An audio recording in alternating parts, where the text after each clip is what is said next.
halkan waa xaafadda Nasteexo ee degmada Wadajir ee gobolka Banaadir waa dhulkii danta guud ee loo sharciyay qoysaskii deegaanaysanayay iyo 10 sano ka hor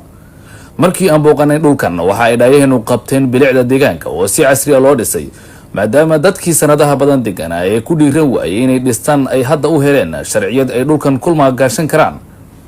iyagoo ka dhistay guryo casri ah wadooyin iyo goobo ganacsi waxaan u kurgalnay dareenka bulshada xaafadan ku nool oo aad ugu faraxsan in ay sharci dawladooda uga heleen dhulkii ay deegaamisanayeen iyagoo diray fariin mahadcelin ah kadib markii ay isugu soo baxeen kulankan qaybaha kala duwan ee bulshada sida odayaasha dhaqanka haweenka iyo dhalinyarada xaafadda Nasteexo ee degmada Wadajir shacabka isugu soo baxay fagaaraha xaafadda Nasteexo ee degmada Wadajir ayaa fariin u diray dadka ka been abuuranaya dhulkooda loo sharciyay iyagoo dawladda uga mahadceliyay sida ay ugu heeleysay kana ballan qaaday in doorkooda ay ka qaadan doonaan sugidda ammaanka iyo qurxinta bilicda caasimadda Muqdisho. Fadhigan horta maanta xaafaddu ayada codsatay ayada dalbatay waxayna ku astaysan tahay mahadcelin dawladda Soomaaliya ee xaafadda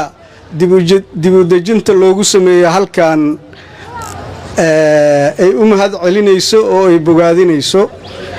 marka koowaad waxaan leenahay dawladda Soomaaliya ee madaxweyne Xasan Sheekh hogaamiyo waa mahadsantihiin iyo xildhibaanadii maxay ahaayay ka soo shaqeeyay ee tusay baahida dadkan deegaankan deganaay ay u qabeen in dib u dejin loogu sameeyo loo sharciyeeyo loo hagaajiyo markii ay arintan bilaabanaysay ka hor waxay ahayd meel aan nololi ka jirin oo basiibo ah oo wadda aan lahayn oo maxay ahaayay meel dabdamisku ka gala uusan jirin oo ciidamada amniga meel ay xataa ka howlgalaan oo ay amniga ka sugaan aan lahayn haddana waad arkaysaan indhihiina ayaa macallin ah xaafad maxay ahaayay aad iyo aad u qurux badan deegaan maxay ahaayay nabad ah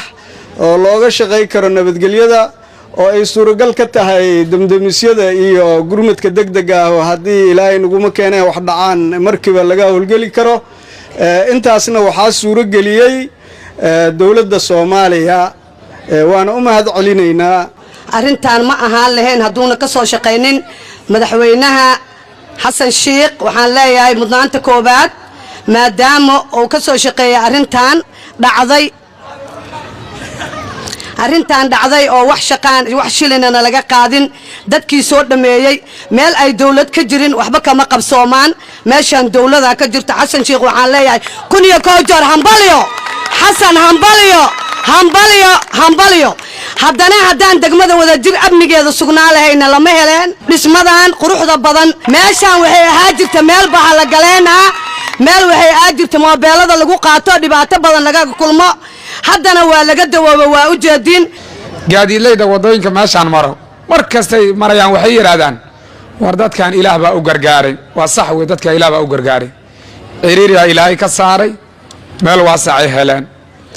wadalaana Ilaahay ka saaray wada ay heleen waxyaabaha la yaab kale waxa kamid ah xaafadan dad diriso iswada yaqaan baa la lahay sidiina diriso loo yahay ajiibka kamid ah qof walba meeshiisa u degan yahay sidii baa diriso loo yahay waa la soo yahay weey marka waa xaafad ku tilmaama cadaalad